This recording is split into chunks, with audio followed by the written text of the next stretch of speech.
And you have to stream every night? Yeah, every night.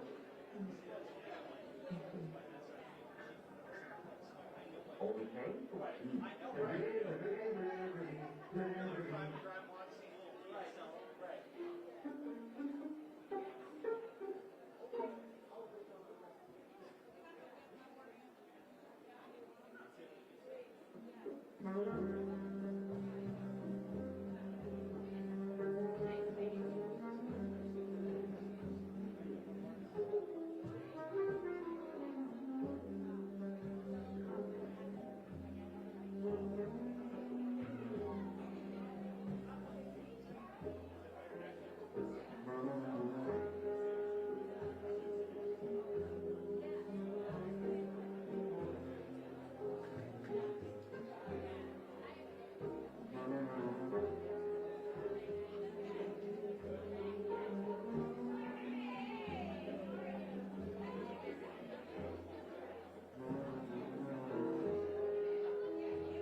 Good morning, everyone.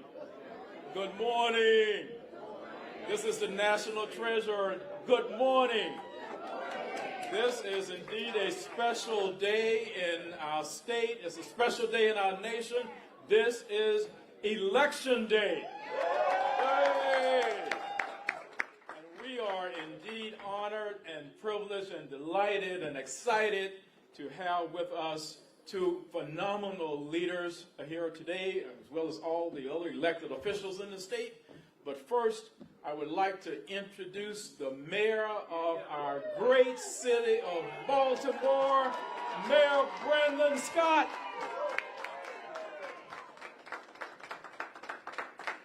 Good morning, Morgan State. Good afternoon. Good happy election day. Good morning, after morning, Baltimore. How's everybody feeling today?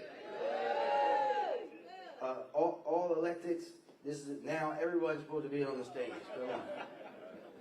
So, first and foremost, it's always an honor to be here at the National Treasure, the place that I call Baltimore's University, the Morgan State University.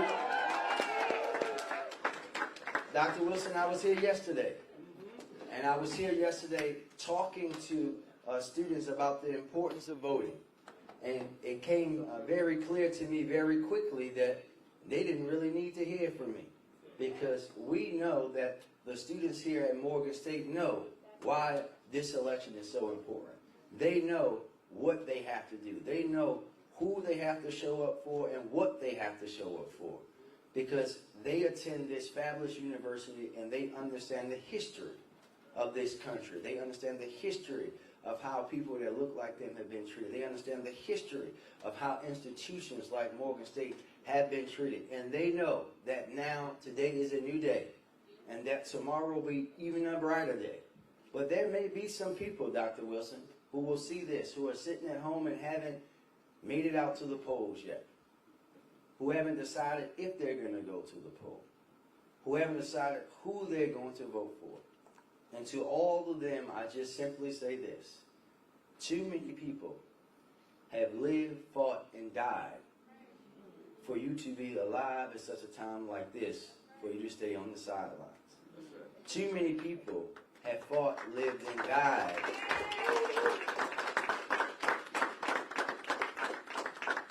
for women to have the right to vote, for black people to have the right to vote, for women to be able to do things as simple as file a divorce when they want to, for us to stand on the sideline and not vote, but more importantly, not vote to protect those rights and honor all of those people that came before us that allowed us to be where we are today. But here in Morgan State, here in Baltimore, here in Maryland, and dare I say, Mr. Governor, here across these United States of America, I know that the people are showing up and turning out to vote today because they understand that the soul of our democracy, the soul of our country, the soul of whether we're going to be able to look ourselves in the mirror and look into the future at our children and unborn grandchildren and say that we got up and we fought when it was all on the line. So thank you all for being out here today. Thank you for understanding the importance of voting. And I have the pleasure, distinct honor and pleasure of bringing up somebody that I think he and I are competing for frequent flyer miles over the last few months. The best governor in these United States of America. As the mayor of Baltimore, it's not always the case where you can actually call the governor. I didn't have that for my first 2 years in office, but I'm blessed now. And we know that this man understands why this election is so important.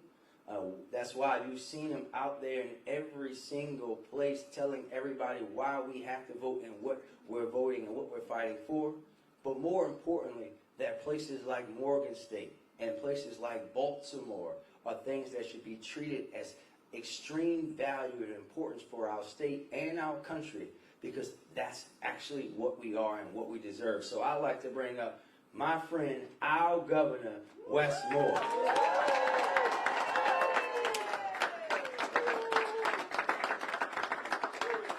What's going on, Morgan? How y'all doing? What's going on, Baltimore? How we doing? First, can we please give a huge shout out to my guy, my friend, our amazing mayor, Mayor Brandon Scott.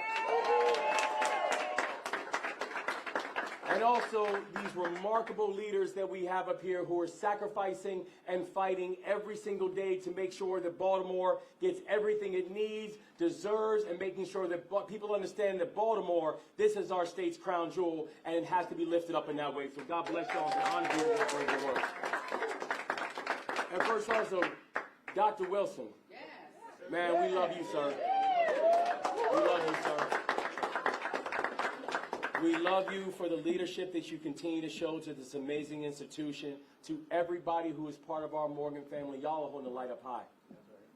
Like, you have no idea how much pride it gives me to say that our state is the home of the Morgan State University. Because this is where genius lives. This is where service thrives. And frankly, this is where democracy is protected. And that's what today is all about, y'all. Today is all about understanding this beautiful gift that we've been given. And like we said, this is an heirloom. An heirloom is something that's passed down from generation to generation, and the only thing that's asked of that heirloom is that you protect it and you take care of it so you can pass something off just as beautiful as the next generation. Democracy is our heirloom. We didn't invent it. We didn't discover it. We were born into it. But it is our job to make sure it is protected, and the way that we do that is by making sure that we are active participants in that democracy. Because I do want to be clear that when people say, well, how does it matter who gets in there, and does it matter who sits in that seat? Let me be very clear on something, y'all. Everything in your life is a policy decision. The air you are breathing is a policy decision. The water you drink is a policy decision. The homes that we live in, those are policy decisions. The transportation we have, policy decisions. The way we are policed, policy decisions. Whether or not our universities get funded or not, that is a policy decision. The people who sit in these seats, it matters. Because they're not just making decisions for the now. They're making decisions for the future. So it's important that we get out there and we make our voice heard. And it's important that we do it up and down the ballot. So when you go out there today, make sure that you go out there and not just voting for the President of the United States. And I know this is a non-political event, so I'm not supposed to say no names, all right? Howard, when you vote for her,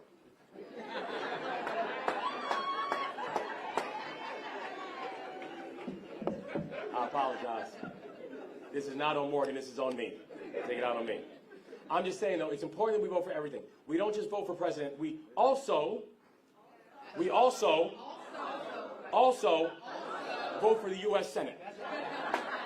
Also, we're voting for the U.S. Senate. Y'all like that? But make sure we are heard and seen across every single layer of our democracy. And I want to close with this, y'all. Understand this, too.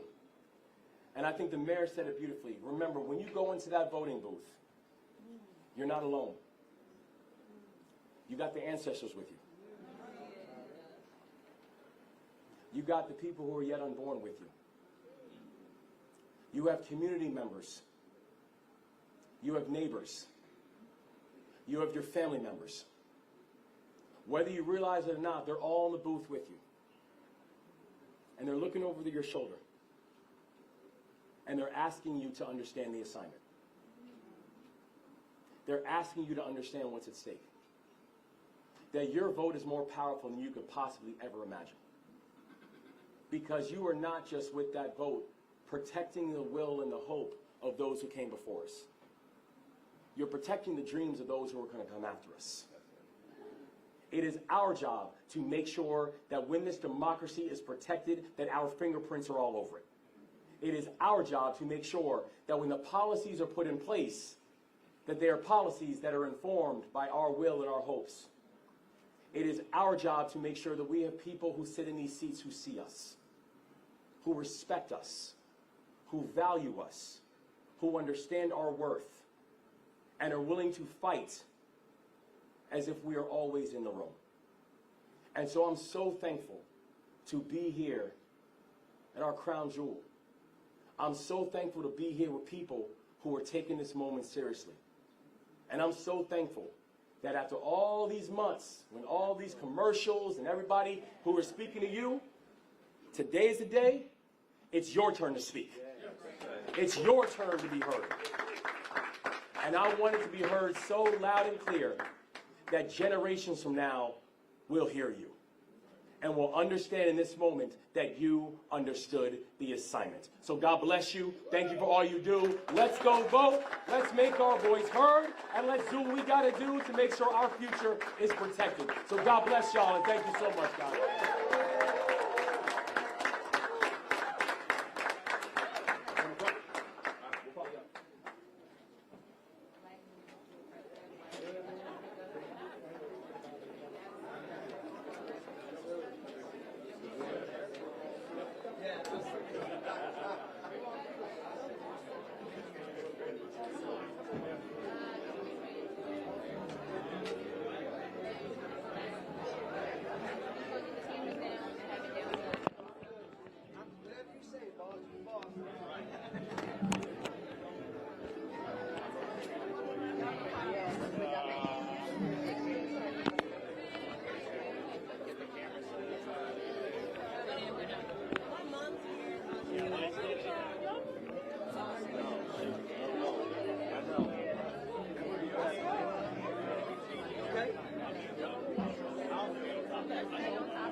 Is everyone good? Watch this side. Come up a little bit. We're waiting till. Get loud a little bit. Sorry. John,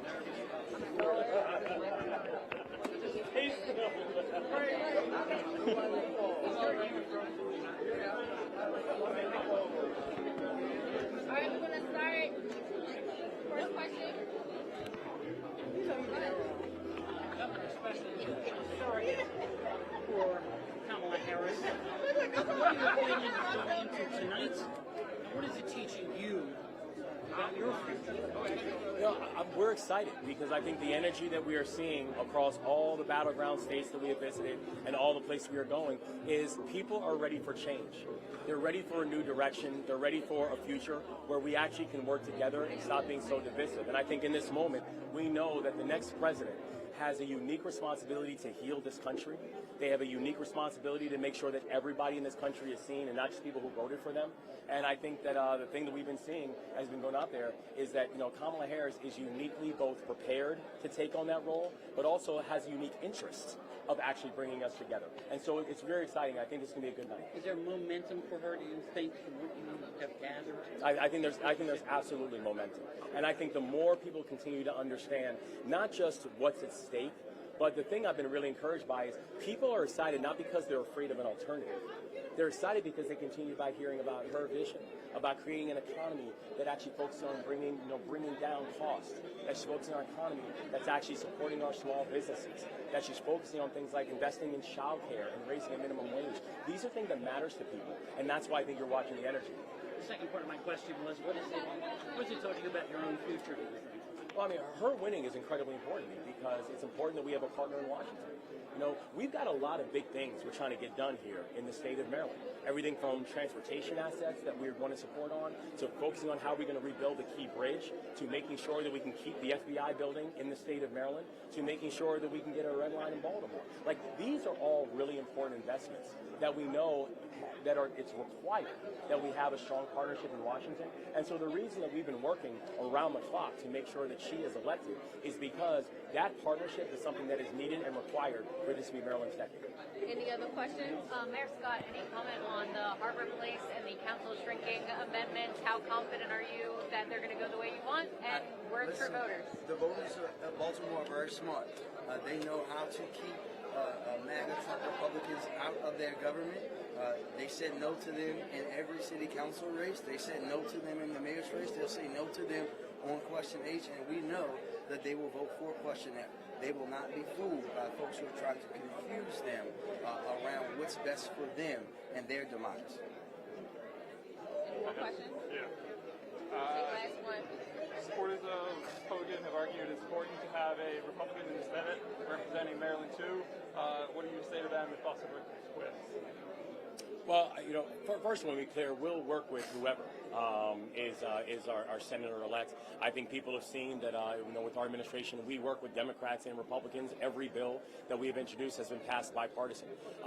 But I think that's not necessarily the question, right? I think right now what we're seeing is they're looking for someone who they trust on the issues. And I think when you're talking about, if you're saying that reproductive health is something that's important to you, frankly, Angela Alsbrooks is the only person that has a track record on that issue. If you're saying that public safety is something that is important to you, Angela Alsbrooks is the only one that actually has a track record when she was state's attorney of actually bringing crime down by half in Prince George's County. The old governor has no track record of addressing the issue of public safety while he was sitting in office. And I do think it's also important when he's asking people to split their vote and say, well, vote for Kamala Harris and then vote for him. He's asking people to show a measure of political courage that he's not willing to show himself, because he has literally already said that he is going to leave blank the vote for president. And so I believe deeply that when you go to a seat like the Senate, voting president doesn't make you a political maverick. You got to take a position, and I think that lack of taking a position, I think, is very indicative. Thank you. Thank you all. Thank you. All right. Yeah, where were you go? Yeah, we hear you. John, do you got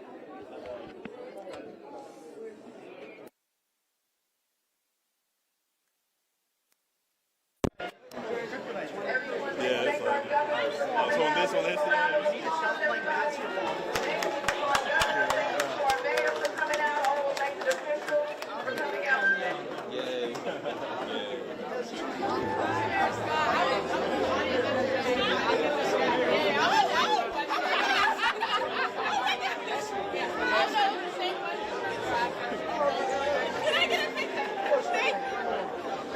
Baltimore City, Baltimore City Market.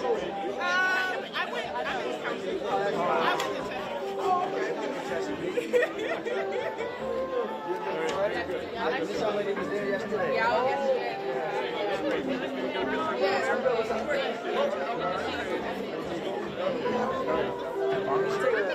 Mayor Scott?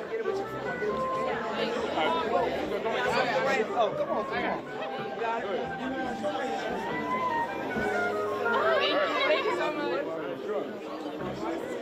Thank you, brother.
Okay.